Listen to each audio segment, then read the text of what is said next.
This is All Sports All the Time, episode 30 of season 2, and it could be the last episode of season 2. Should we just title the episode that? Like, yeah, Luke's face there, clickbait, both of your faces, clickbait. Last episode of the podcast? Wow. Whoa, look at that. Oh, I didn't love that. Pretty wild. Episode 30, it's like time flies, you know what I mean? Yeah. Time flies when it has wings.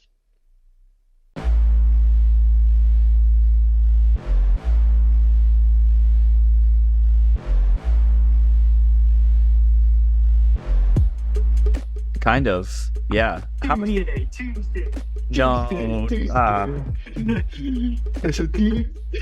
I don't want to. I don't understand. I feel like this happens with me with a lot of. Oh, I should have done that friends. for the intro. Yeah, Just brother. too late. Welcome to. No, I missed the opportunity. It was right there. It was right there.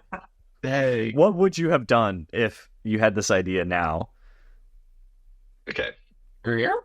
Yep. What's up, brothers? Welcome to episode. Oh, hold on. Dang it. What's up, brothers? Welcome to season 2, episode 30 of the podcast, the last episode of season 2, where we have special teams, special players, and something else. I don't remember what the other thing is. Tuesday. I don't know. The episode comes out on Tuesdays. Episode, say the last episode of season 2, Tuesday. Whoa. Tuesday. I don't think we need to get move on. these trends with yeah. I don't understand the humor of some of this stuff sometimes. Yeah. Dumb, broken-minded humor. I guess does that mean my mind isn't broken enough, or it's too broken? Or No, that means you're fine. That means okay. other people are just that don't have means enough brain Bryce cells. Harper is broken, which is really unfortunate. Yeah. He did the celebration. Doesn't have I enough mean, brain he's cells. broken in a good way. He's just Mm. too good. Exactly. Okay, I guess that's fine then. We're fine. with But that. yeah, there's some big developments going on. Oh yeah, also when we're recording this on Saturday, the Phillies are currently playing, and so Luke may just randomly burst in with a Phillies update. I'm guessing Kyle Schwarber just hit a home run to not lead off the game, but as the first Phillies batter in the first inning. Yes. Let's go. All right, well, I want to go on a rant for a second. Oh Baseball boy, is starting off hot. Baseball is just not that. Like, Parker's never gone on a baseball rant before, so this is good and new. there's 160 games in the season. 162. 162. You realize that that's like 40% of the entire year That's why it's awesome. is a baseball game. And so when you have that many games in a season, each game means so little. Mhm. Because it's like, Exactly. And that's why when it comes down to the end, it is the best sport at predicting which is the best team. Best I sample don't care size. if it predicts the best team. That means there's no upsets, Luke. You realize upsets are the best part of sports. Yeah, but if your team is the best, you're going to win, and that's what you deserve. Football, you play one game, you play one big game, and if you lose, it's over. Baseball, you get to play a series. You get to play a long season. If you get injured at the beginning of the season, it's not a season-ending injury. I mean, Unless you're sometimes Spencer it can be. Strider. But a lot of times, people are going to be able to come back at the end. Yeah. And so exactly what you're describing is the reason why it's just the most pointless sport. Like, cut it down. The most maybe pointless order. sport. There's a lot of sports out there. It's pretty pointless though. No, think about this, okay? You lose your first 10 games. Mhm. It doesn't Yeah. really matter. You still have 150. Exactly.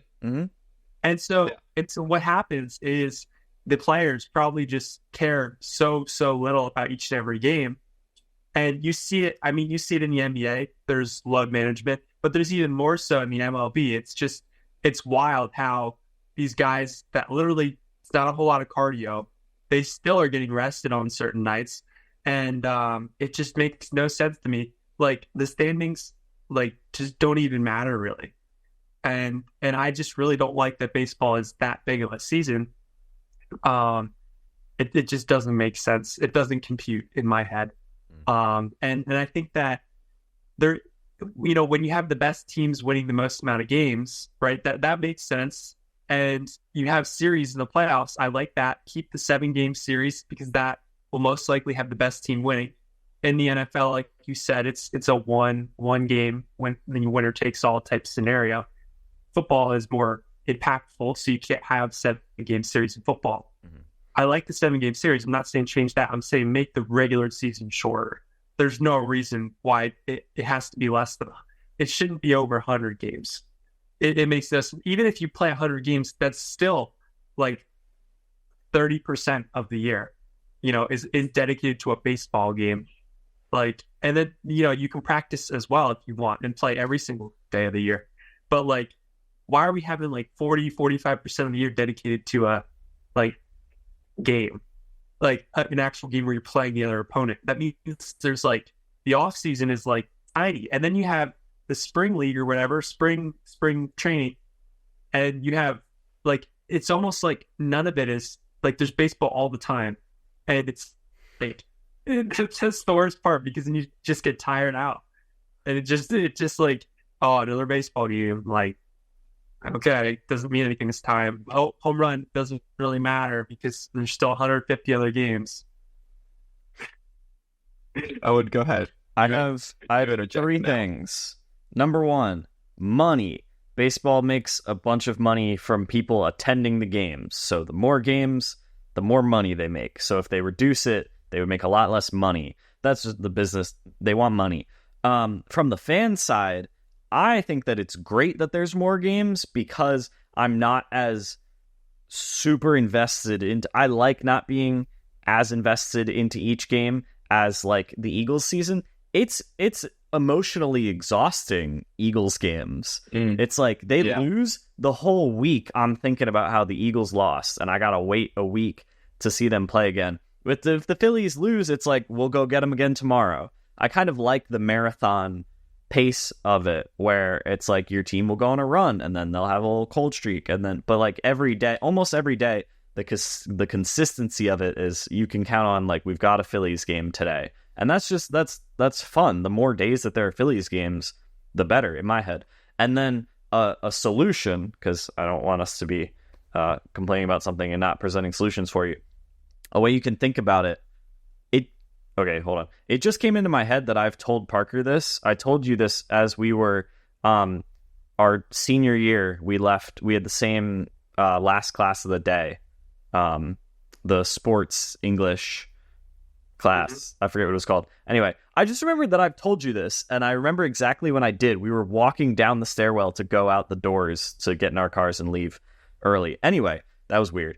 You can think of it, so it's 162 games, but that breaks down into about 50 series because they play 3-4 game series against teams. So if you break it up into those series, it's like, okay, we have a 4-game set against the Pirates. We won 3 out of 4. We won a series, and there's 50 of those. So 50, not that big. That's smaller than the total number of NBA games in a regular season. So if you look at it from that perspective, there's that added incentive of teams, and that probably helps players too. It's like you're breaking it down. It's not just like, okay, we got to win this game. Like, they can look at it in chunks of series. Like, we won a series, we won a series, we won a series. Okay, we lost that series. Let's win the next series. So I think that also helps break it up. What did you have, Luke? You kind of, I was going to say something similar to the series about how, like, the significance is less of individual games and more of how many times you're beating certain teams. I was going to say something else and I can't remember what it was, but when you're playing that many series, that many games, it's like there is no significance, is what I'm trying to say. Like, well, but if there was no significance, then players would not care about every game and they would lose all of them. And then, which I think, like, some of them have to matter for you to win. No, that's exactly what's happening. Like, the players, they're just, I can see it in their eyes. I can just tell there's no significance, and it's just a race to the bottom. It's whoever doesn't care the least.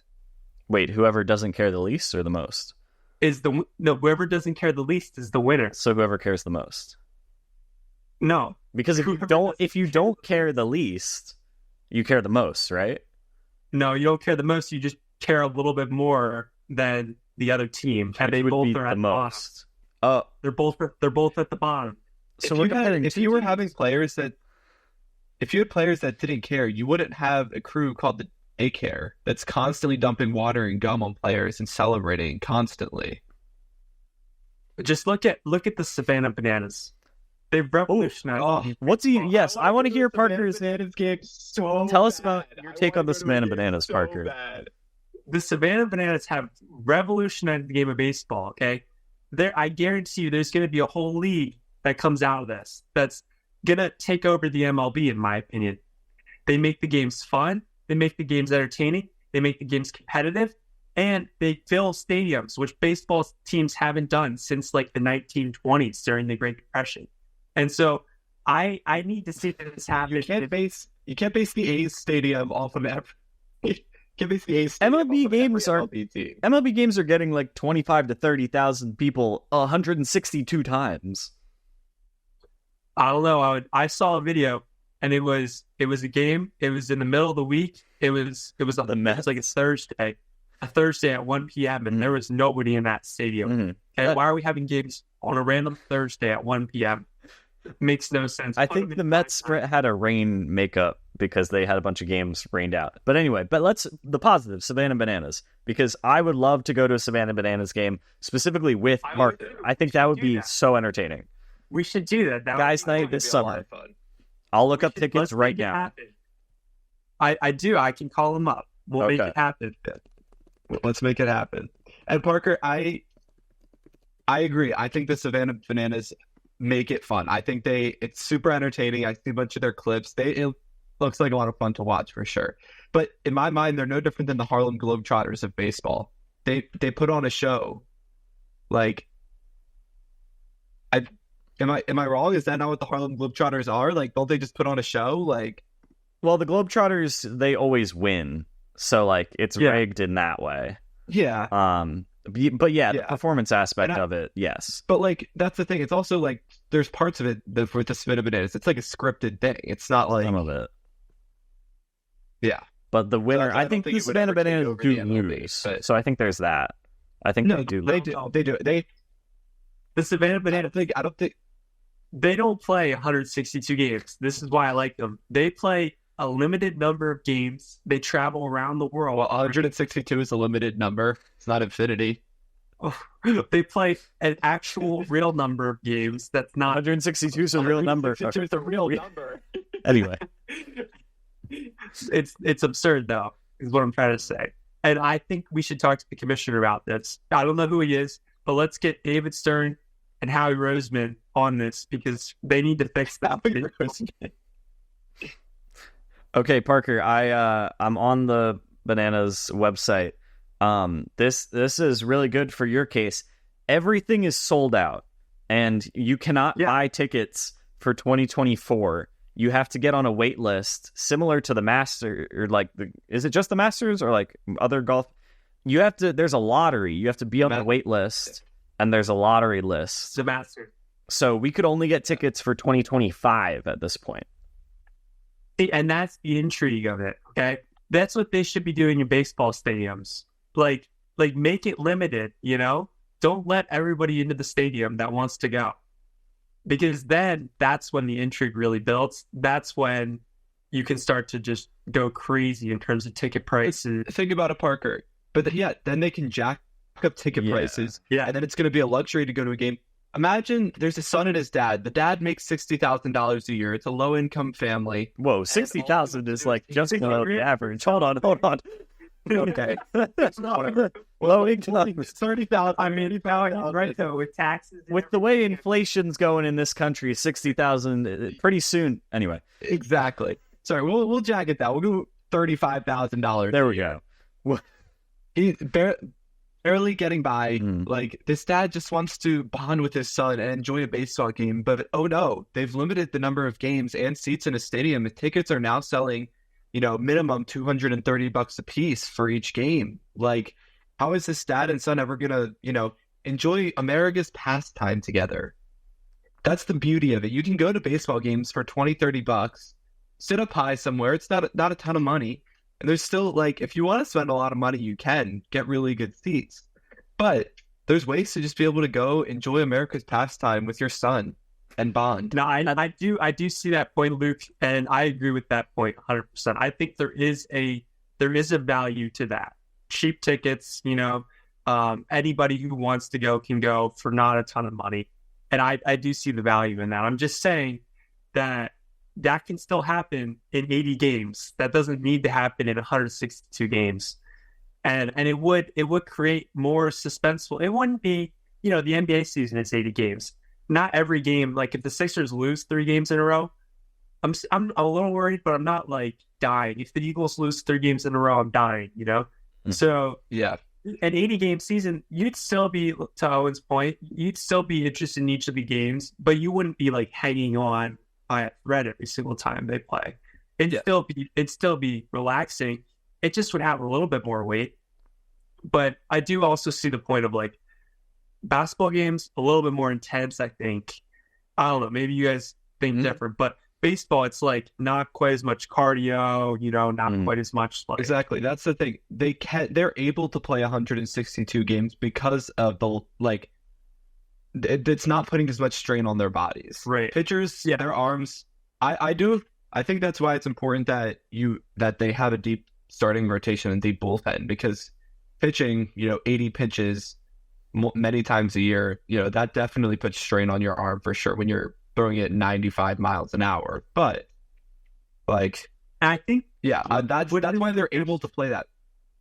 What it's leading me into thinking this discussion is one of the reasons why football and basketball have overtaken baseball, I think. And maybe this, I want to hear you guys' thoughts on this, but if they play so many games, the injuries may be a little bit less on each game, and there's maybe just a little bit less weight on each game, and it has, like, they have the ability to do that, but then it also, like, that could also be part of baseball's downfall too. It's like, okay, they have the ability to play so many games, but the intrigue isn't there because it's not quite as, like, crazy athletically, or because it's, like, a little bit slower paced, and, like, everything else is, like, quicker, faster, you know what I mean? It takes, like, a long period of time. And so if you have a ton of games in a long period of time, it's like, all right, there's less eyeballs on each specific moment, like there is in, like, a basketball or football. Oh, I think that's part of it. I think the football season is such, like, basketball is a middle ground. Football season is such a concentrated season. They play 17 games. There's 3 playoff games and a Super Bowl. I mean, like, in a single team season. There's 17 games, 3 playoff games, a Super Bowl. Like, if they make it all the way, that's how many games they'll play. It's a super concentrated season. So all eyes are going to be on it when it's happening, because there's such a limited number. Whereas, like you said, baseball, it's a little more diluted. And I don't think that's necessarily a bad thing per se, but I think that, October baseball rolls around, and if your team's in it, there's a lot more eyes on it, than there is throughout the regular season. Even rolling through August and September, I find myself watching a lot more games in August and September when it's rolling down to crunch time, because those last 2 months are really, really important in playing games and stuff. Yeah. And October baseball is so much fun to watch. October baseball has got to be one of my favorite times in sports. Only when the Phillies are in it, though. If the Phillies aren't in it, I don't care. It's still good without the Phillies, but everyone knows it's better with the Phillies because I know the best crowd. But the Phillies makes it better. By far. It's electric. What I would give to be in that Phillies stadium during something like a Bryce Harper home run in the 8th inning, like in that Padres game, like you don't. Yeah, it's. I think that's another thing. The overall atmosphere of the stadium may not be as hype for the extensive amount of time that a basketball game is, but a big moment in baseball, like a home run that puts you ahead in the 8th inning or something, is a lot more, like, I would say, like, that's a lot more concentrated excitement than maybe a basket that puts you up with like a minute left in the 4th quarter or something like that. That's now a buzzer beater. Yeah, that's a different story. But I'm talking about buzzer beater. That's a story. Buzzer beater versus Virginia. Yeah, That that was insane. I turned around. Butler beater is a different story, but There was this I'm guy kind of like- behind me. There was this guy behind me, and I turned around, and he was like a little kid. He was like 10 or something. And I turned around, I accidentally pushed him because I was so excited. And he fell over. But You shoved a 10-year-old and he fell down? it was the heat of the moment. Like, it wasn't a hard push, but maybe I got some adrenaline. How did we not hear this story before? That's amazing. Was he okay? that is like Yeah, he was fine. Okay, cool. He Yeah, was happy. you were saying, Luke. my point with that is like, while there may be a lot of games, and so the amount of games kind of gets diluted in a baseball season, there's a lot less scoring in a baseball game than there is in a lot of other sporting events. And so, like, those big moments to score and go ahead are a lot more concentrated and super exciting than, some other games can be. Right. How But in that's soccer, not what they score, lose because it less when they scoring. Less scoring also means like not quite as interesting in my head. So it's like a double-edged sword. But if you Yeah. think about it, football, like, the numbers are higher because a touchdown is 6 I and guess field you're goal is right. 3. Football, they're Yeah. only scoring like 10 That's times a game. That's fair. That's a good point. So That's true. That's true.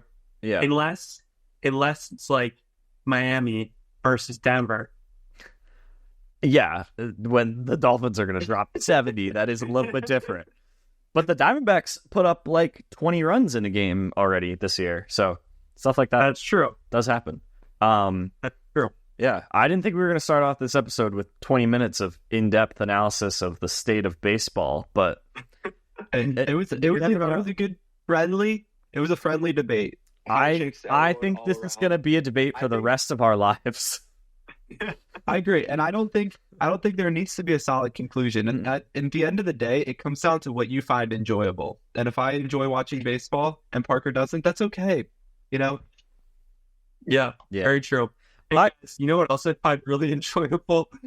The NBA. Transition. Guys, the standings are absolutely absurd. Like, absurd. I meant insane and absurd. Insert. Yeah. Absurd. Yes. New word dictionary right now. Insert. Insert it in the dictionary. Insert's a new word. That's the campaign slogan. Insert's a new The word. word of the dird. I don't know. Yep.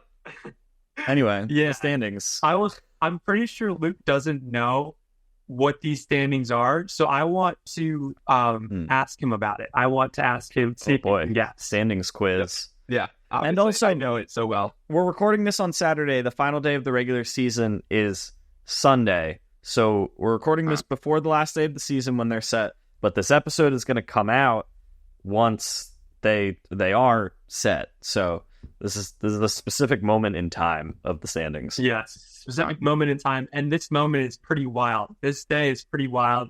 Tomorrow is going to be such a fun day for the NBA. I mean, just sports in general, because you get the Masters final day, and you have all 30 teams in the NBA are playing tomorrow, and there's major playoff implications in like 50% of those games. So it's going to be pretty awesome tomorrow. Luke, which team / teams possibly is atop the Western Conference standings? Man, I think it's been a really close race in the West. I think it's that one team. You have to say a team. I know the Sixers are in the East. I know that. Not the Sixers are in the East, right? I just do think of a Western Conference. Think of West places. If you look at single Western Conference team, I'm trying to think of a good one. Honestly, I think the Nuggets are at the top right now. Great guess. okay, That's a great guess. that's a great guess, Luke. You're right. They're tied though with the Thunder and the Timberwolves. All three teams have the exact same record going into the last game of the regular season. So they could be, the Nuggets could be the 1 seed by the end of tomorrow. They could be the 3 seed. The Nuggets, Timberwolves, and Thunder are all tied. So that's like pretty wild. The Clipper and Mavs are going to be, it's going to be the Clippers as the 4 seed, then the Mavs as the 5 seed in the West. And then the Pelicans are pretty sure going to be the 6th seed, although it might be the Suns. It could be the Suns. If the Pelicans lose and the Suns win, it'll be the Suns. But let's just say Pelicans 6, Suns 7. And then here's where it gets crazy as well. In the West, you have 3 teams going for that 8th seed. And obviously, if you're in the 8th seed at the end of the regular season, that's better because you only have to win 1 game in the play-in tournament. If you're the 9 or 10 seed, you have to win like 2 games in order to get into the postseason. So all of these teams are going to make the postseason, but it kind of depends where they're going to be in the play-in tournament. The Lakers, Kings, and Warriors. The Warriors in a rough position right now. They need some help, but they might be the 10 seed. But there's some kind of flexibility there. Who knows who's going to get the last seed there? Honestly, I think if you end up getting the 3 seed, like if the Nuggets end up getting the 3 seed, I think that might be easier. I was thinking the same thing this morning. I completely agree with this. If you get the 1 seed, you're either going to be playing the Lakers, who obviously have LeBron, and you never want to see LeBron. You're going to be playing possibly the Golden State Warriors, and you don't want to see the Golden State Warriors in the postseason. Or the Kings, which the Kings, we know what they did last year, almost beat the Warriors in the postseason. So I think all 3 of those teams might be harder than the young Pelicans team. Like the Pelicans are, yes, they're a good team, but they're super young, and they haven't been to the postseason before. So, that seems like a pretty easy win for one of the whoever the 3 seed is. They might technically be a better team, but they don't scare you as much. Right, they don't scare you as much. They've won more games, but they don't scare you as much. In the Eastern Conference, the Celtics have locked up the 1st seed for the past 2 or 3 weeks. Possibly on that. Could have asked me. Oh, I would have said Celtics. Who's one in the East? Here's a question for you. Well, which teams is the 2nd seed in the East? Ooh. Well, I know it's not the Sixers. They had a bit of a rough patch towards the middle. So the Sixers are sitting right around the 5 seed. Is that right?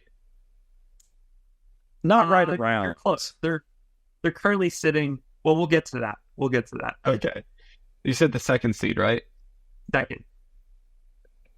Oh man. All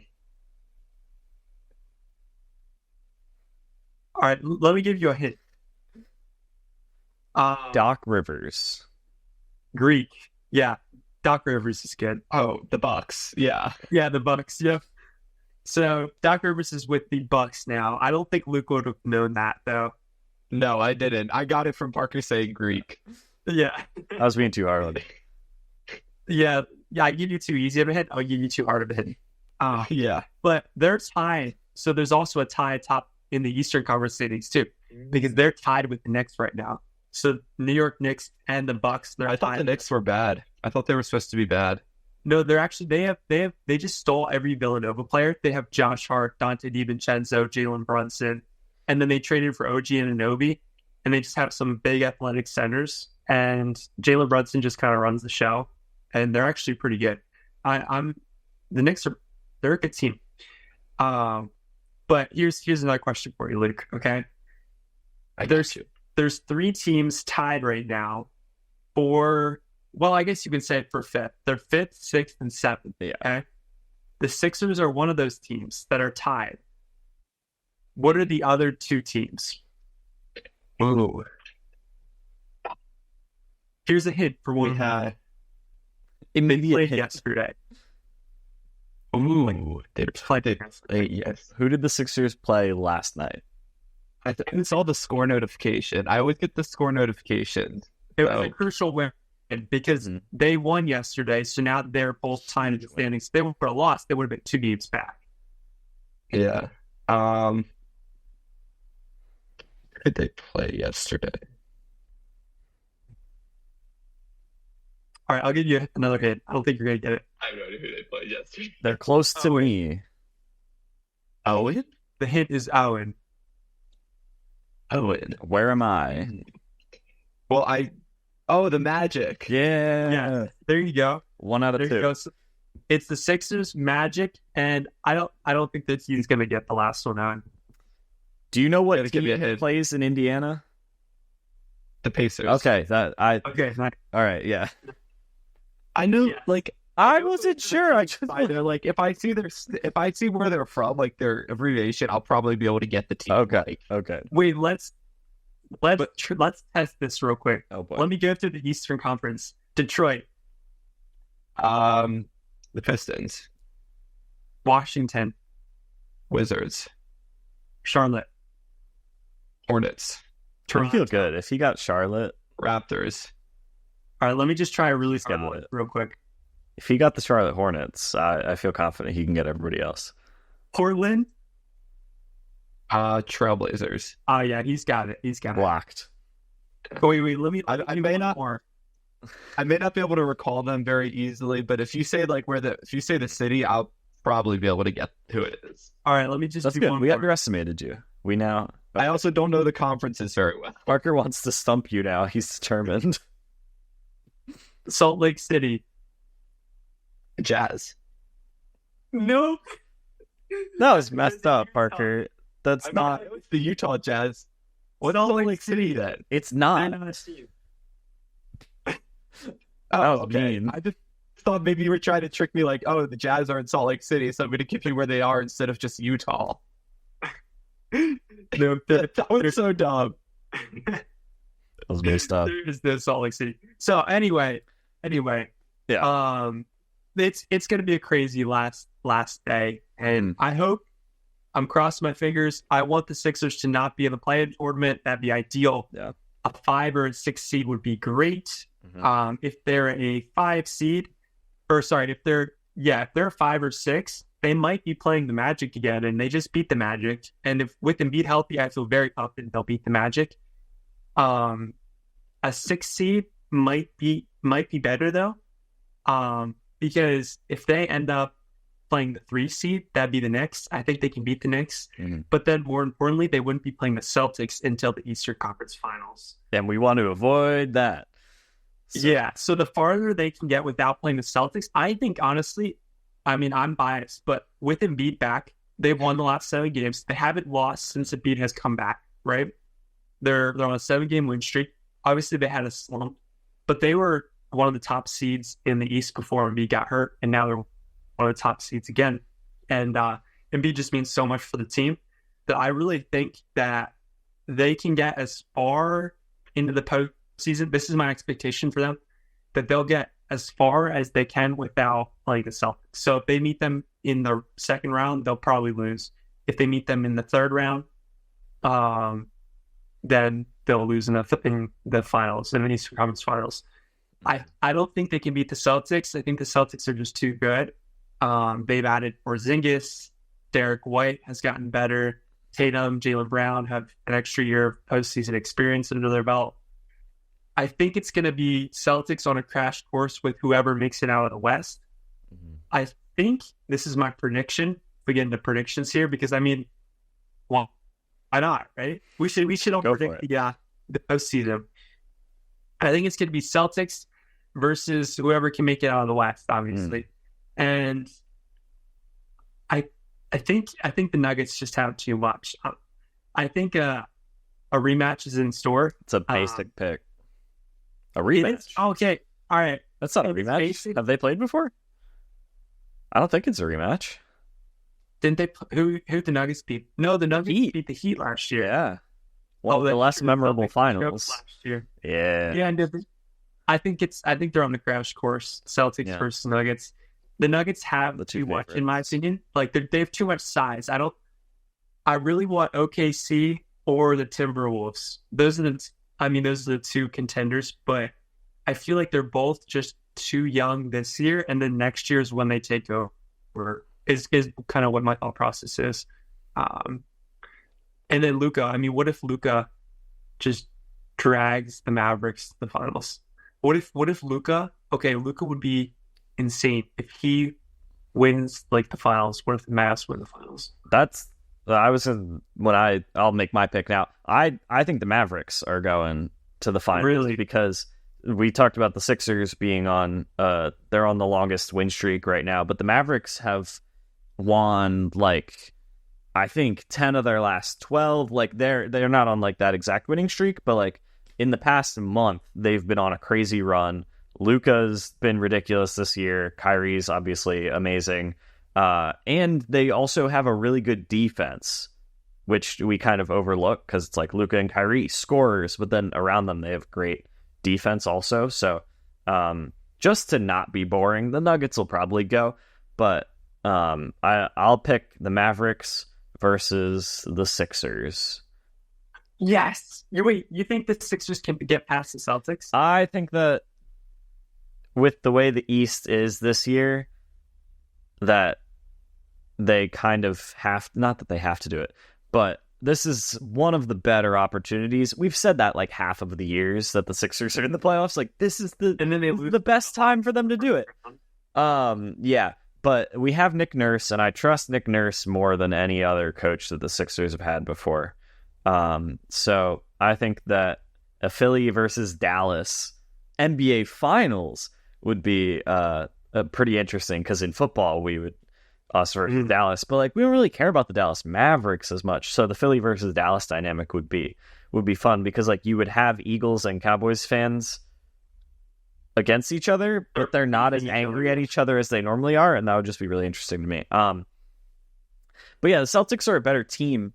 The Celtics in my Philadelphia sports fan mind are the exact same as the Atlanta Braves. They take up the same space in my head. They are I see them the exact same way, if that makes sense. Like we know they're going to dominate in the regular season. On paper, they're better than us. But when it gets to the playoffs, unfortunately, the Celtics have owned the Sixers, the Phillies have owned the Braves, so it's not exactly the same there.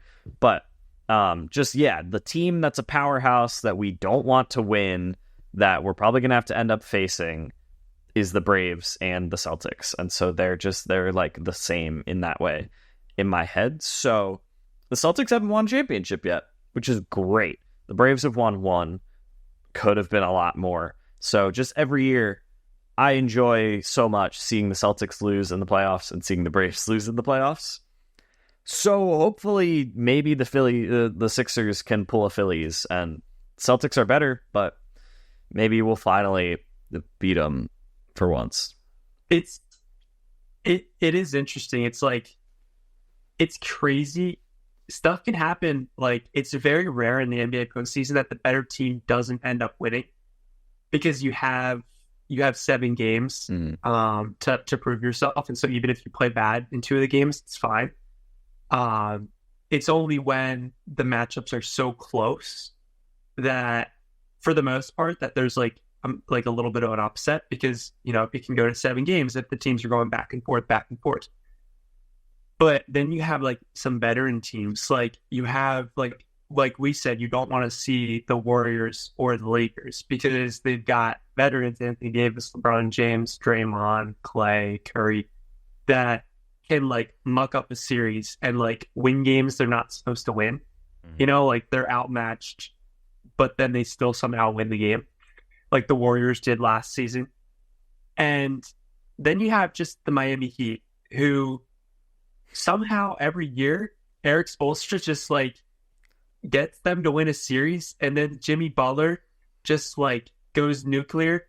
And last year the Celtics were so superior to the Heat, like it wasn't even supposed to be close, and somehow Miami wins 4 games against them. And so like, I don't know if the Heat get in too, and you see Heat Celtics round. I mean, Celtics fans would have to be terrified. They'd have to be scared, because Jimmy Butler just goes crazy. But I can see a script where then the Celtics win in 4 games versus Heat, and then they just roll throughout the whole Eastern Conference. And everybody says like this is their year, like the Celtics, because they've said that, and it's like building. Jason Tatum getting better and better, cementing his legacy, whatever. And I think the script is written for the Celtics this year, which is why I hate them. But I don't know. It looks like they could just run through the East. The West is where it gets fun. It's really fun in the West. Yeah, the West, anybody that gets in could do it, which is I'm going to be watching a lot of NBA postseason, like a lot of it. So I'll keep you guys updated. Especially you, Luke. You're the one that needs updated. Yeah. Well, I'll give you guys my yeah, predictions because they mean a whole lot. They do. This is I think make or break. Make or break. Yeah. The West is gonna be a tough. I think the Thunder are gonna take it. They've got that tall guy and they've got that short guy, and they make a good combo. the 6'6" tall guy. Who's the short guy? I don't know. The guys you saw in commercials during March Madness. I have no idea. I don't Okay. know. I do the chat. I do chat. Okay. I don't know anybody else on the Thunder. I thought Thunder I thought you were have- saying Shea was the short guy, and I was like, I think he's 6'6". Yeah, Shea's like No, I don't know if they have a short guy. I just said the Okay. tall guy and the short guy because it sounded like it'd be a good basketball combo. Gotcha. So the Thunder in the West. And I think the Sixers are going to take the East. And obviously We're not biased. I know. No doubt. You gotta let me finish mine. You gotta let me finish mine. Sixers are gonna win it all. Obviously, you know, a wise man once told me, when you face a roadblock, you crash and the airbags deploy. But if you get back in your car and keep driving, eventually you'll find the detour and you'll make it to your final destination. that guy's wise. Did Parker tell you that? No, Sounds like something Parker would say.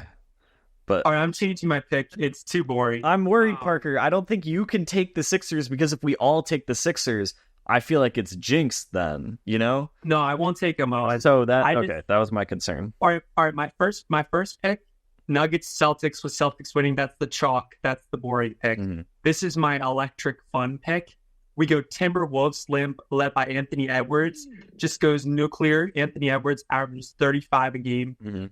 You know, for the whole series, just dunks over people like they're peasants. You know, floating around in the atmosphere. Mhm. Versus in the Eastern Conference, the Knicks, Jalen Brunson, just like putting up 50 a game, just going absolutely crazy. And you have the Timberwolves, Anthony Edwards just dunking over people. Luke, I'm gonna send you probably a like a 1-minute video of Anthony Edwards highlights that you need to watch. Okay. You probably haven't seen have you seen a whole lot of Anthony Edwards highlights? I mean, if it's on Instagram, I've probably seen it, but So like his Yeah, biggest but- dunks of the year, probably like ESPN Sports Center. I'm gonna send you a dunk compilation of him. He is the most athletic human being. It is just absolutely insane. And you need to watch it, Luke, and then tell me your thoughts. So we'll do that later. Just remind me. Owen, remember how before we started, I said there was something I thought of earlier that I wanted to say. Oh, you remembered What it? it was? I just thought of it. Yeah. Okay. We'll wrap up NBA and then I'll. Yeah. I was It's wrapped up already. real quick. I want to Oh, real already quick, wrapped up. real quick with Parker. Oh. We'll talk about this and then we'll get to Luke's thing. Parker, do you remember before the season like right before the season started, when we were talking about the Sixers and like our perspective and mentality going into the season? Do you remember what our motto was? I remember we were not super high on them.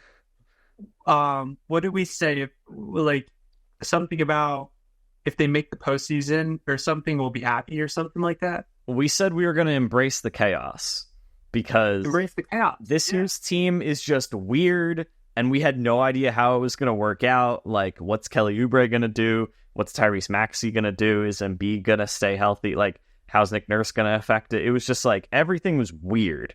And so we were going to embrace the chaos. And it was chaotic because Embiid was out. They started off amazing and then Embiid got hurt and then they were bad. And now they're back and they're looking to go into the playoffs on this huge winning streak. And so, yeah, I just wanted to recall that of like, we said we were going to embrace the chaos and we don't want to get hurt again because we get hurt every year. And now here we are ready to get hurt again, baby. Yeah, we're ready. We're ready to.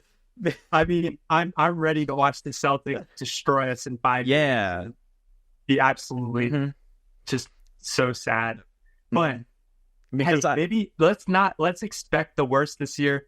A first round exit to the Orlando Magic. Okay. I can see it. I can see it happening. Because I've already talked to myself in my head into like Tyrese Maxey is the best number 2 that Embiid has had since Jimmy Butler. I know, yeah, maybe not the best because James Harden, like on paper, was the best because like he was amazing last year, but in the playoffs it just didn't work. I think that the guy that the second option that you trust the most since Jimmy Butler is Tyrese Maxey. Because like I sent Parker a clip earlier today of him talking about how like because Embiid was out in the middle of the season, he kind of learned to be their closer and like be able to create when he has to in late take over games. The big moments. Yeah. So hopefully that works out in the playoffs. Because that's what Embiid hasn't had really. He had Ben Simmons let him down.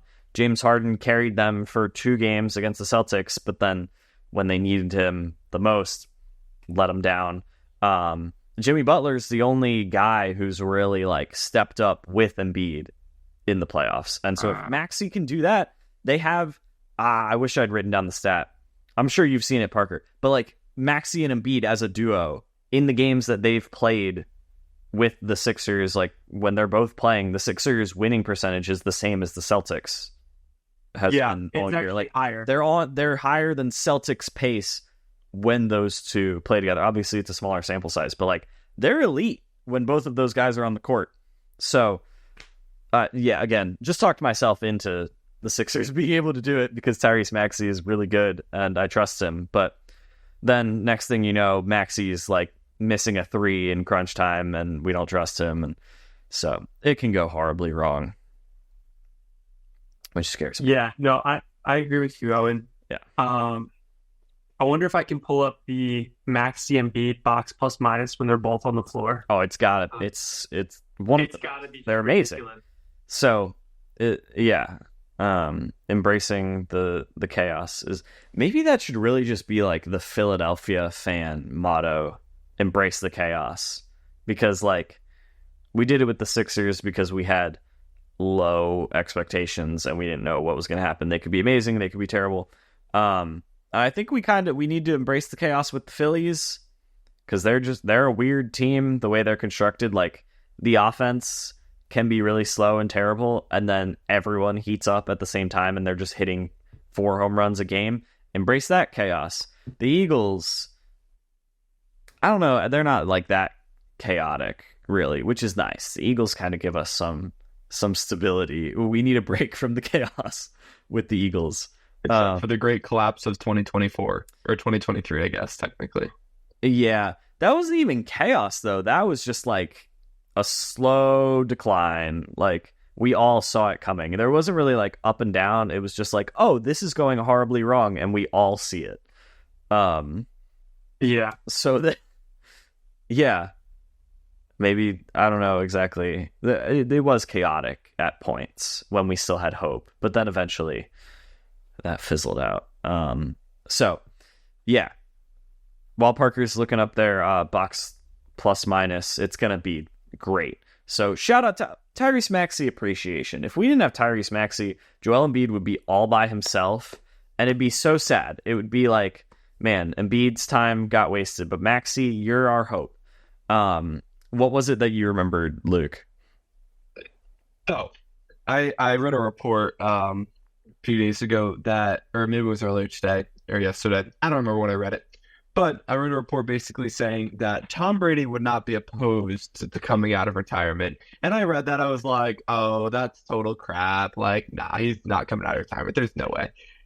But if Tom Brady were really a smart man, do you want to know what he would do? Not come back. No. If you were a smart man, he would sign with the Chiefs as Mahomes' backup for super cheap, save them some money, so that anytime Mahomes won a ring, Brady would also win a ring, and therefore Mahomes couldn't pass him because then he would just win ring every time Mahomes won a ring. That's honestly brilliant. That's I know. I didn't know where that was going, but that's awesome. Is that I don't think that that would be awful. Like imagine seeing the roster of the team you're about to play and it's Mahomes starting Brady as the backup. Like, and the Chiefs would never do that to Mahomes. Like they'd be like, no, we're not going to help you. Yeah, We want our guy. Happen, the discussion would be, it would go something like this. The GM would come to Mahomes and say, hey, we're thinking about, having Brady as backup. Mahomes would be like, what? No, I'm the greatest passer of all time. I need to pass his record. We can't have him be the backup. Mm-hmm. Yeah. And plus, Carson Wentz is already our backup. So, like, we're set. Yeah. exactly. Carson Wentz is going to be just fine. I thought you were going to say that he needs to re-sign with the Patriots now that Belichick is gone and just, like, somehow make them good again. But that's what Parker would say, not Luke. That's Parker's ideal solution. Mine was a brilliant idea. If Brady wanted to be petty and not let Mahomes pass him the rings. That would be, it's such a smart move by Brady. I'd love that. I would not love it. I don't want Brady to come back, but I love the thought process of that. Oh, and have you now that Belichick didn't get a coaching position, have you finally realized that it was Tom Brady carrying the New England Patriots, not Bill Belichick? No. Oh man. Because at a certain point, Tom Brady would be too old and wouldn't get a quarterbacking position, correct? Like both of them go out of their prime eventually. No. He retired and teams are still asking him to play. Exactly. Yeah, because he went out on top. Like if Belichick had retired after a Super Bowl, everybody would be like, please come back, Bill. Because all we remember is the most recent thing. No. All we remember is the most recent thing. The only sample size we have of Bill Belichick is him being successful was when Tom Brady was there. He was successful pre-Brady, like with the Browns, and he built the Patriots pre-Brady. And then did you see what happened when Tom Brady left the Patriots? Vroom. Did you see what happened when Tom Brady left? He won another Super Bowl. He joined a great team. We've talked about this so many times. Also, why doesn't this apply then with LeBron, where like LeBron left his teams and they tanked, but he didn't carry those teams. Jordan carried his teams. It doesn't transfer. No, I've told you about that multiple times. Jordan was such a good leader that his lingering effect of his aura made his team better. No, you're exaggerating that. What I'm saying is he made his teammates better. He literally... That's what coaches do. Coaches are supposed to coach the players to make them better. Yeah, and when you're the greatest of all time, you're almost like a coach and a player. You're a coach on the court. And so he impacted the players so much that they were good even when he left. LeBron, when he left, those teams just tanked. He didn't make those teams better. All right. We've talked about this so many times that I don't think it's worth it. Don't need to have this debate again. Luke's idea was fun. And I'm sorry, I shouldn't have brought up that Parker would think he would go back to the Patriots. That's on me. That's my bad. You guys want to talk about the Masters? Yeah. I do. Don't pull up the rankings right now, because I want to watch like right after this. Oh, no spoilers. Watch it. No spoilers. I don't want spoilers. Mm-hmm. But what I will say when I stopped watching to come on the pod, Scottie Scheffler had like a 1-shot lead at that point, and it's Scotty's Masters to lose. If we just talk about a general topic, yeah, for sure. If this podcast comes out on Tuesday and Scottie Scheffler has won the Masters, it's going to make a lot of sense because he's the best player in the world. They showed a stat on ESPN yesterday, and it compared his strokes gained, it showed his disparity from his target line for his iron shots to the green, and it compared it to the average on tour, right? And the average distance from your line was within 29 feet, 29 yards. So 29 yards in one direction. Yeah, so that's the average for a tour player, which obviously is very phenomenal. And they can't hit it on a line every time. Like that's impossible in golf. Scottie Scheffler on average was 21 yards, so it's an 8-yard difference. That's the best ever for a player, even better than Tiger Woods. It showed in comparison to Tiger Woods. And in Tiger Woods' prime, his iron play was like about 7 yards better than tour average in his best 2 years. And so Scottie Scheffler right now, his iron play and his strokes tee to green. So from when he starts teeing, like from when he tees off to getting to the green, is just, it's better than everybody by far. And so this is his Masters to lose. Watching Scottie play is fun. Like people say golf is boring to watch, but watching Scottie play golf it's just incredible. His swing is smoother than butter. People say it's smooth as butter, but it's smoother than butter. Like I love watching golf. I love watching the Masters, and watching Scottie play is, yeah. You kind of said it perfectly. It's his Masters to lose right now. And if he does, I was watching right before the Masters too, and I think Max Homa was right up there with him. DeChambeau was up there. He finished the first day 7 under, really good. And Colin Morikawa at the beginning of he had like 3 birdies. He was having a really good round coming on. So all those guys are all in contention. I think Bryson is fun to watch too, because his style is just like power. Bombs away. Talk about chaotic. DeChambeau is a chaotic golfer. Embrace the chaos. Yeah, he brings the chaos. Like he just hammers the ball, like absolutely destroys it. Did you hear about his irons? Did you hear about that? The clubs he's hitting with, his irons. I didn't hear about the club specifically, no. So he only got them approved this past Monday. Or sorry, no, he got them approved by the PGA has to approve the club. Yeah. So he only got them approved like late Monday, early Tuesday for the Masters. What they are, they're 3D printed through this specific company. They're one of one. He 3D printed them with this company. I forget what it was. Huh. And so he 3D printed them exactly for the way that he wants to hit them. And so he got them 3D printed just for him. There's only one set ever. He said he has like backup irons of just like normal clubs, like if they break. But it's literally just the only set in the world. He just got them approved, and so he only started practicing with them like a couple of weeks ago. Yeah, and he's had this idea for like a long time, but he finally got to execute it. And pretty wild that he's playing with like brand new irons. So was it DeChambeau? I think it was who drove over the large water. It was like a 348-yard drive or something. Drove over the water to like play right up in front of the green.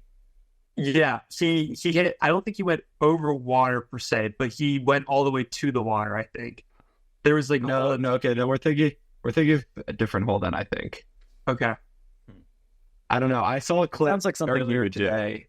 Oh, I think that was a second shot. Was that a second shot? It might have been a second shot. I don't know. I remember seeing a shot. No, it definitely. I feel like it was a tee shot because it was 348 yards. You're not hitting any other club 348 yards.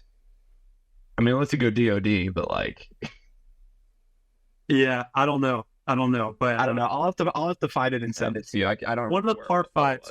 One of the par fives. I forget which hole it is, but the second shot is you have to hit it over water to get to the green. I think it's like hole 13 or something like that. No, this one, like, you don't have to hit it over water to get to the green. You can go the roundabout way.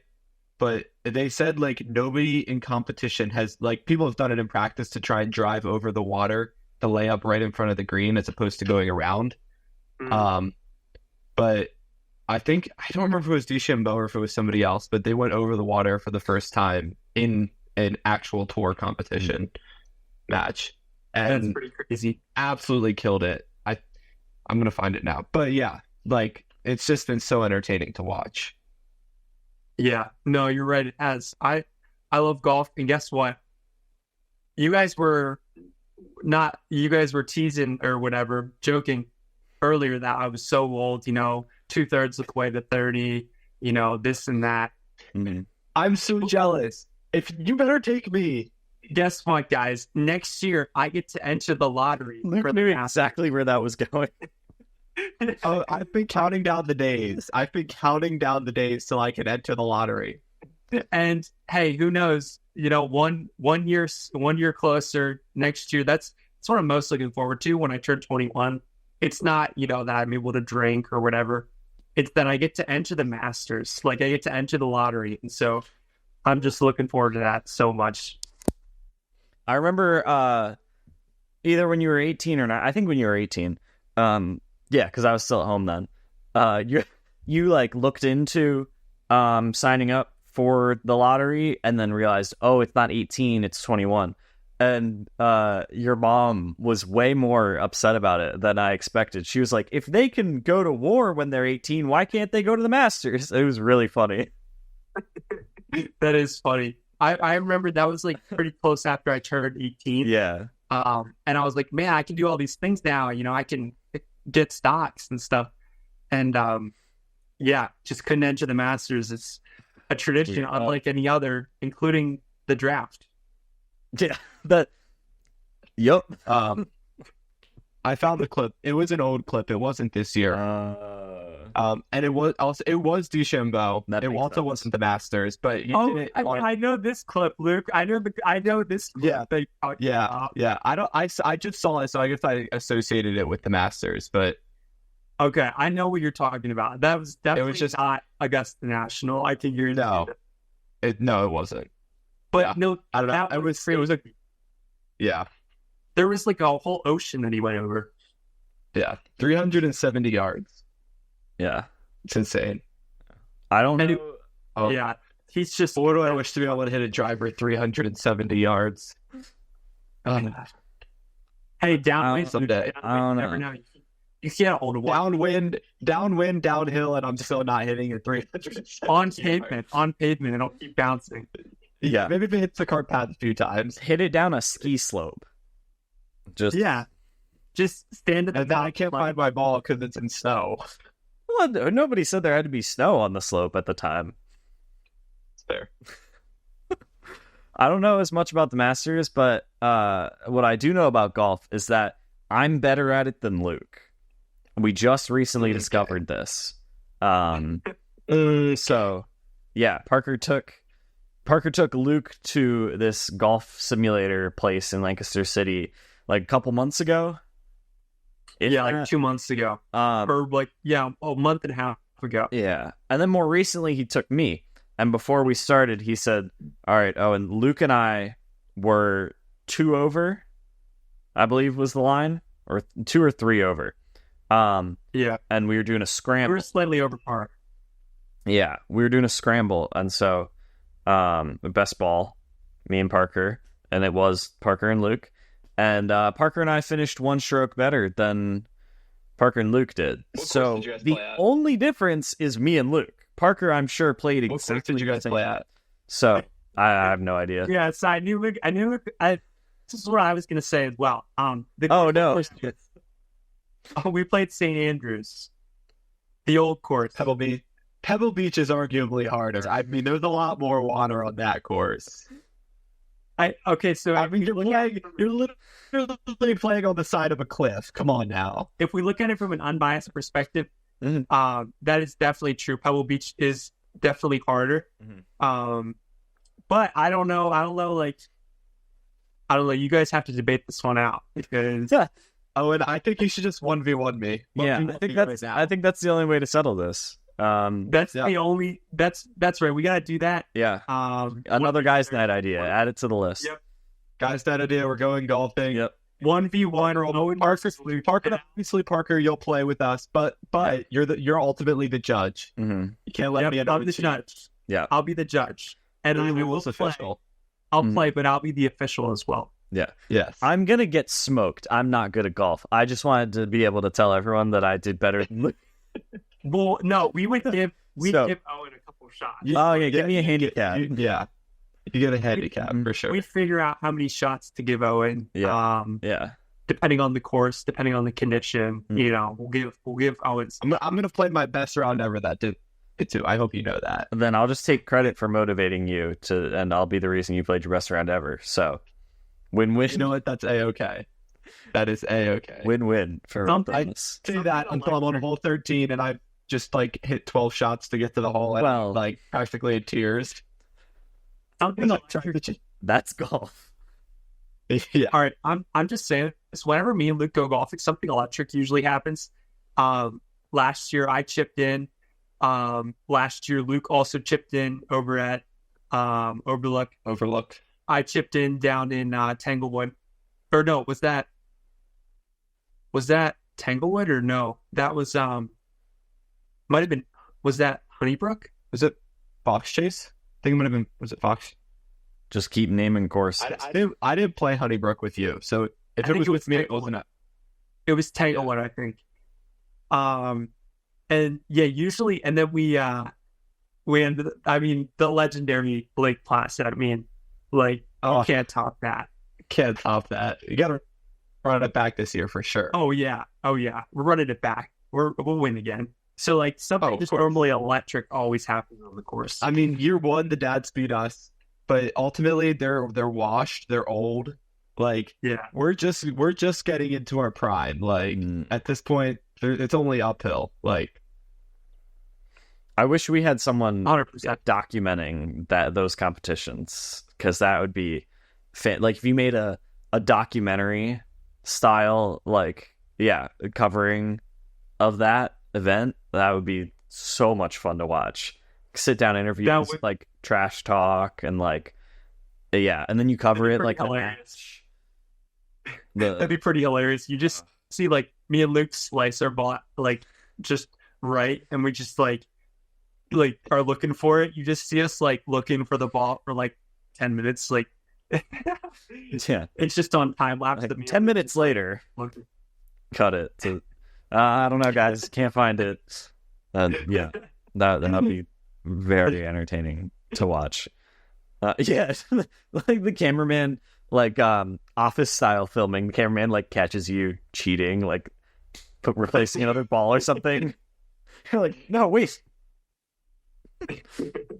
And so Oh yeah. man, Yeah, I hope you guys beat them this year. That's you guys try to beat your dads at golf, and I tried to beat Grace at March Madness. and I failed. okay, yeah, that's good. I So- wasn't sure you were gonna stop or where you were going with that. Yeah. So I was getting a little. Parker. I'm sorry. that didn't even cross my mind. You did. Thanks. Good thing I'm the one who edits this, because if somebody else did, they could clip that. But I'm sure nobody will do that watching this on YouTube, right? So, yeah, I tried to beat Grace at March Madness, and I'm 0 for 3. Yeah, you're over. I Like, haven't been able to update we people. say on that yet. before it happened, we said 1 time is luck, 2 time is, 4 months. I don't. and 3 times is like a trend or something. Or Oh, no, we- 2 yeah, times yeah. the trend. 2 times is a pattern. 3 times is a trend. I think something like that. Three times is a trend. Yeah. Yeah. I forget if trend and pattern were 2, 3, but yeah, 4 times is a dynasty. 4 times is a dynasty. Yeah, that's so great. That's 3 times is the dynasty. If 3 times. Is Whoa. the dynasty. She's hit dynasty mode already. I I don't think- know. Oh, give her one more year. I think 4. Oh, and if she beats you for a 4th year in a row, Yeah. I think it's undoubtedly dynasty. Like I don't. If it's a 4th year, I don't think that like. Yeah. If someone can go through their senior, sophomore, junior, and senior years, wait, did I say junior, freshman? If someone can go through their freshman, sophomore, junior, and senior years and like complete high school or college in the time that I don't beat Grace in March Madness, that's pretty bad. Yeah. So that'd be dynasty mode. So yeah, just wanted to update the podcast again. You can go back. I think I made a reel out of it last year when we made a bunch of March Madness reels. Parker and I came up with the concept of a support group for therapy of boyfriends who like spent time picking their March Madness bracket, and their girlfriend filled it out in 5 seconds, and it was better. I do have a okay. 3. I have a funny add-on to that story, Owen. Oh boy. So, we had like an office bracket, and it was the winner. Okay, the winner almost was a bracket where they just picked the top So say UConn was a 1 and Stetson was a 16. They picked the top to just win and go down into the Final Four. And they just did that on every matchup. So here's the thing. In the second round, they picked all the 6 seeds over the 2 seeds because the 6 seeds were on top. And they just did that all the way through the bracket on each side.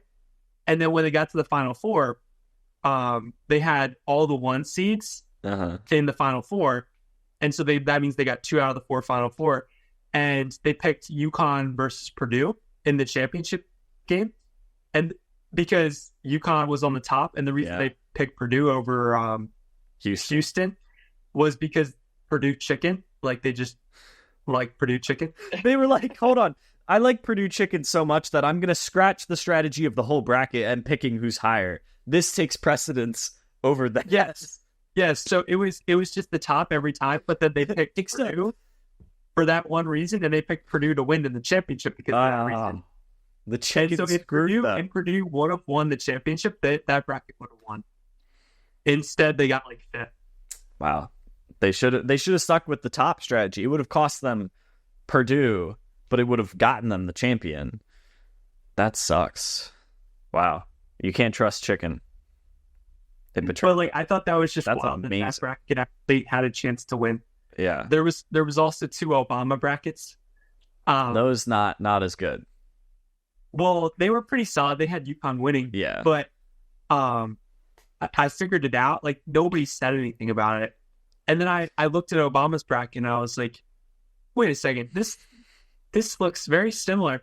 And then I pulled up the brackets and 2 of them had the exact same. I was like, there's no way that this is just randomly picked the exact same. Like, that's impossible. And so those brackets were actually they were plagiarized. Yep. Yeah, that's right. Parker and I had talked about this. I think it was literally after round 1. Like, it wasn't very far into the tournament. We were like, this is not going well. We need to stop going based off of like actual. Next year we're going off of vibes, because that just seems to be the way to go. Luke had a great bracket off of vibes. My youngest brother Edison wrote down his bracket on paper 5 minutes before he went to school. Ended up picking the whole Final Four right. Like, it. Yeah. Wait, did he end up getting the championship game? No, because he didn't get the Final Four. Did he? Alabama was Final Four, right? Yeah. He got the whole Final Four. Didn't get the champion right because he picked Alabama over UConn. So he had Alabama beating UConn and then Alabama beating Purdue. So if he had just picked UConn in those 2 instead of Alabama, it would have been insane. But anyway, again, he picked his bracket based off of what names sounded the coolest. So vibes. Just vibes. Yeah. So next year, I don't know what our analysis is going to be, but different. This bracket was pretty insane. And hey, honestly, when I pulled it back, in this bracket, I had 74 points or something. But in the All Sports All the Time tournament, I got 3rd. I got 3rd place. Yes, you did. You did rebound very well. I'll give you that. I did. It was coming from behind. And if theoretically, if Purdue would have won, I would have only lost by 1 to Luke's dad. Yeah. So shout out the Paglias, because they absolutely dominated. It was an incredible display in our All Sports All the Time bracket group. I believe they were 3 out of the top 5. I'm gonna confirm it real quick. We've been recording for a while, so we'll stop soon. But I want to give a shout out to the Paglias, because it was just like incredible familial dominance. The whole family tree. I think. Luke, was it just you and your parents that joined, or? It was me, my parents, and Josh. I thought Josh was in there. Okay, yeah. I don't think Josh was quite up there, but still. Paglia's did great. Okay, All Sports All the Time group here. Yeah. Okay, whoa, no, sorry. Josh was up there. Luke finished the worst out of his family. Yeah. I fell off there at the end. Yeah, Mr. Paglia went absolutely crazy, 99.6 percentile. He won. So shout out Mr. Paglia, won the All Sports All the Time bracket. And then in second place, Mrs. Paglia In the 97th percentile, Parker was third, and then tied with Parker was Josh. So they technically top three for three Paglias, and tied for third for Josh, which is insane. The Paglias Which percentile were we in? The 84.6. So we'll round up 85th percentile. And then Luke was 60th. He finished in 8th. That's pretty good. So yeah, and then mine was boring. I finished middle of the pack. I was 11th. I beat Grace in the All Sports All the Time one. Because of course, the one that doesn't count, the one that we didn't do head to head. Of course, that one. That's like saying the Sixers G League team beat. I know. I'm like, it just doesn't. Who cares? I wasn't trying to claim it. It's a fact. So, you brought it up at a convenient time. Yeah. We shout out to the people in the All Sports All the Time bracket who picked UConn to win. So the top people were Mr. Paglia, Mrs. Paglia, Parker, Josh, Tyler Mraz, Luke McClister, and Alex Sackett's mom, Sandy Sackett. Just kidding. Alex joined, and we asked him, why does yours say Sandy Sackett? And he somehow signed in with his mom's account in the competition. So Sandy Sackett picked UConn, and that was great. And shout out last place in the All Sports All the Time group in the 13th percentile, Ethan Lapp. So, the only person in the group to get 0 points from the Sweet 16. Oh, what an impressive accomplishment. He got 0 out of the Sweet 16? None. Wait, he didn't pick any 1 seeds? I guess not. Ethan. Absolutely 0. So yeah, shout out Ethan. That was kind of impressive, honestly, to have it be that bad. So it's pretty bad. Yeah. So Mr. Paglia, you don't win anything, but this is what you win. Good job. 0. And 1 or 2 or 3 seed. that's awful. Yeah. So the Paglias were dominant, a basketball family, as we've always said. The Paglias they're basketball people. So it checks out. I don't know about that one. We'll have the Laps dominate it next year. My dad won't do it because he hates March Madness brackets for some reason. He does not do them. But I think next year, since Edison was so good this year, I'll get him in there. Ethan will have a bounce back. He'll have a Purdue-like turnaround from last to maybe second. And I'll turn it around. So I think the Laps are due to dominate next year. So thanks, Luke. We've been recording for an hour and 15 minutes. So we're planning on playing a game, but it's a long episode. So I think we're good with that amount. So could be the final episode of season 2. Final episode virtually. Maybe we'll go back to it for an episode or 2, but consistent. Season 2 was the online episodes. That was what season 2 will be remembered as. And yeah, I think it's likely because we're all going to be crazy busy with the end of, I'm about to graduate, Luke's the end of his school year finals and stuff. So I think it's safe to say this is the last episode of season 2 before I come back home. Summer starts. We'll be back in person, which is going to be awesome. It was season 2. You were fun. We had, sorry, I don't want to interrupt your song. Continue.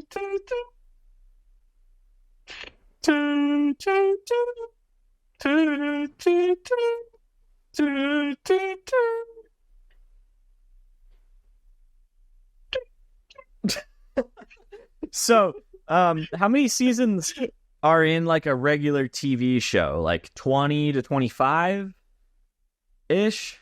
Are you what? Or not seasons? Sorry. Not seasons.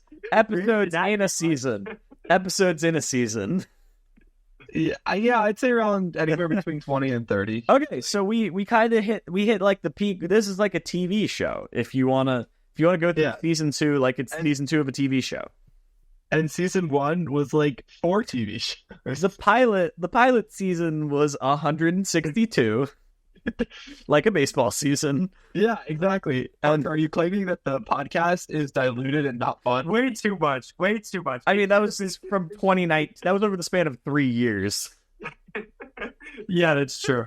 So, yeah. Wait, doesn't the podcast turn 5 years old this month? Next month.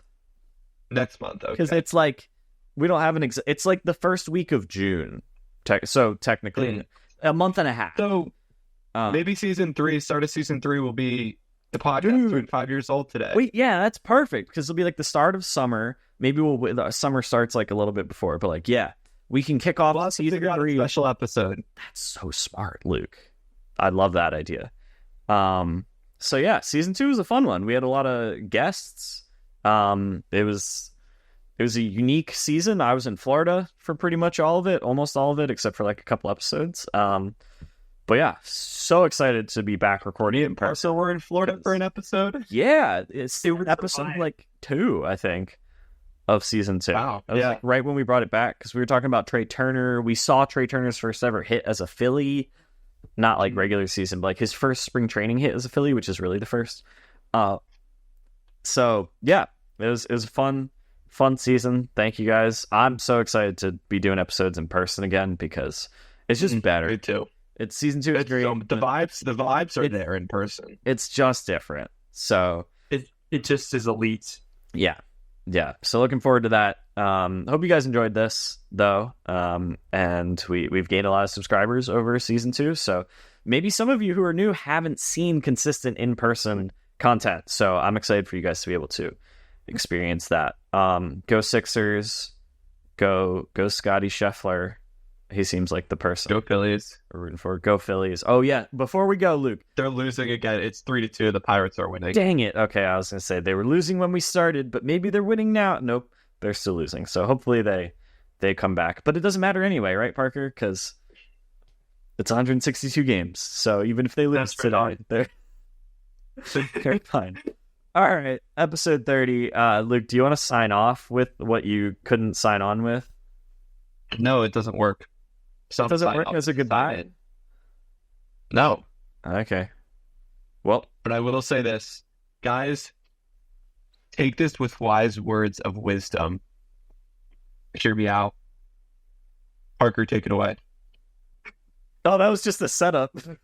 No, you know what, Parker, we'll bounce quote. You start the quote, I'll continue it, and then we'll go back to you, and then I'll finish it out. All right. And then I won't even, I'm not even going to say, like, that was episode 30. Just whenever you guys are done, the episode's going to end. Hard cut. I love that, Owen. I love that. That's how we're going to end season 2. As we go into the shadows. And we depart with our minds open and our hands wide.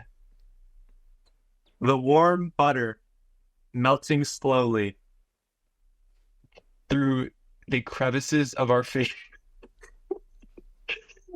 We can even get through it. We bring to you the dawn, the sunset of this season. A new age is on the horizon.